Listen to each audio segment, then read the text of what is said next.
Yo, I don't think enough people are talking about what AB and Deen just did.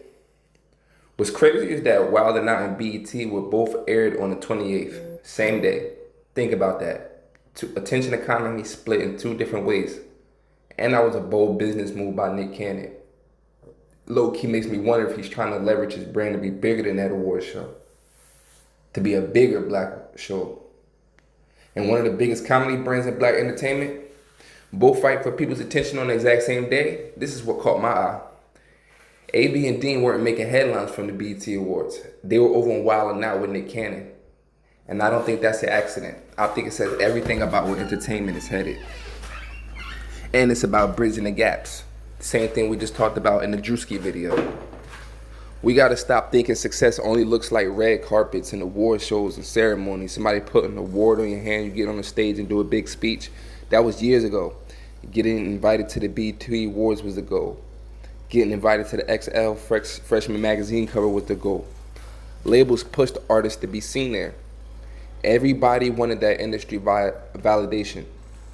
Everybody. Because the television is what controlled the culture. But see, as I always speak of on this channel, the internet controls the culture.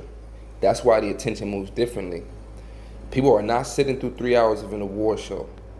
They're waiting for somebody to post the funniest clip, the craziest moment, the biggest debate, and that's when the internet goes from there. And then they decide who they want to give their attention to.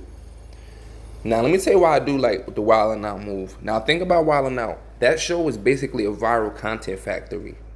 Every roast, every freestyle, every joke, every reaction can become a TikTok, an Instagram reel, a YouTube short, an X post, and Nick Cannon is a genius at this. He's not just making television anymore. He's making content to build spread across the internet. Now ask yourself, who are AB and Deen? They're not traditional celebrities. They're built-in audiences of chaos, personality, funny moments, live stream energy, unexpected conversations, and that's exactly what Wild 'N Out rewards. So imagine if they had just walked the BET red carpet. Cool. People would have seen a couple pictures. Now imagine they create one hilarious Wild 'N Out moment. That clip circulates online for months. And that right there is a completely different return on investment than chasing validation and the clout. Now I gotta give Nick Cannon credit. He's been adapting for years. He's definitely one of the best MCs. While a lot of television struggle to keep younger audiences, Nick has always figured out how to mix inherent personalities with mainstream celebrities. And he understands people don't separate YouTubers from rappers anymore. That's the golden town we're in. They're all entertainers. Whoever can control the attention, that's who the focus shifts on. And the audience just wants to be entertained. And that's why Wild 'N Out keeps evolving. Now, this is really bigger than AB and Deen. This really not about AB and Deen. It's about where the entertainment is going. Look around. Podcasts break bigger news than TV. Am I lying? If anything, TV might pick up off of what the streamers and podcasters are doing. Streamers interview rappers, and then the YouTubers headline boxing events. And then TikTok creates hit songs. Instagram starts the trends, and guess what? Just like that, now the gatekeepers don't own attention anymore. The audience does. And that's why creators are starting to think differently. Because instead of asking, what's the biggest stage? They're getting smarter. And they should. So now they're asking, where will people actually watch me? And honestly, I think we're going to see this happen a lot more. Watch. More creators choosing podcasts, live streams, comedy shows, internet first platforms, instead of chasing traditional industry moments. Because one viral clip can be worth way more than simply saying you attended an award show. And don't get me wrong, people assume that the biggest stage is automatically the best opportunity. Like if you out right on the street and you talking to somebody and you be like, have you ever heard of such and such? They be like, oh, he ain't up there. He ain't been on this stage. He ain't been on that stage. But that's not always true. AB and Deen's content isn't built around award shows. It's personality. I forgot who I heard say this, but it's so true. We are now entering into the personality era. Is it built around roasting people? Awkward moments? Quick comebacks? Chaos? Now ask yourself, Where does that fit better? Walking the red carpet for 30 seconds in an atmosphere full of people who are trying to keep this fake facade going? Or standing across from Nick Cannon trying to make the whole room laugh? No brainer. That's why I don't even look at this as them choosing a smaller platform. I look at it as them choosing the platform where they can shine their brightest.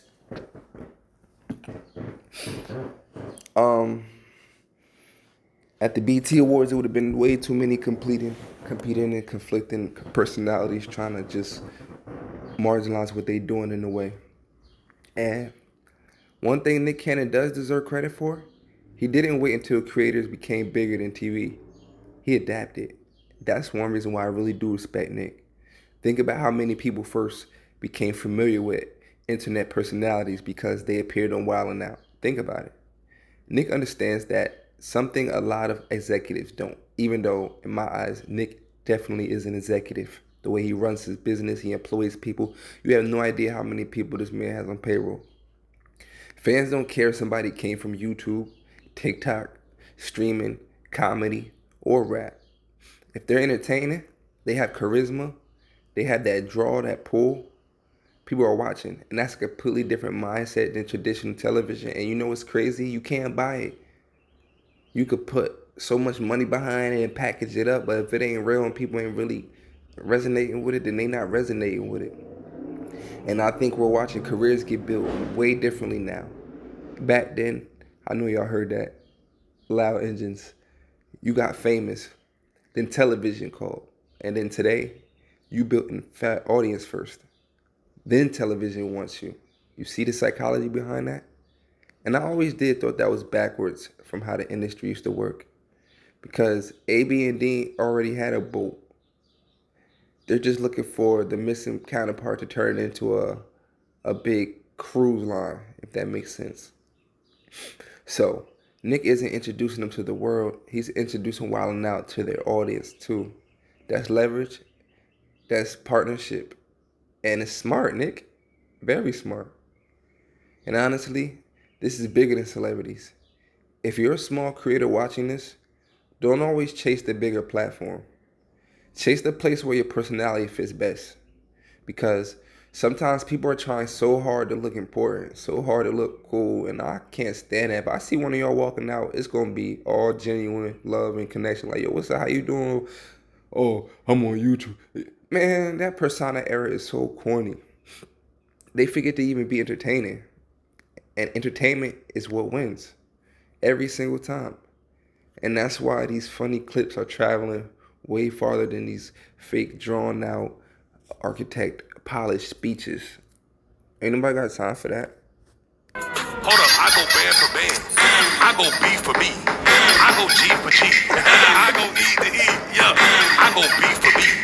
I go G for G. I go B for B. I go B for B. I go G for G. I go E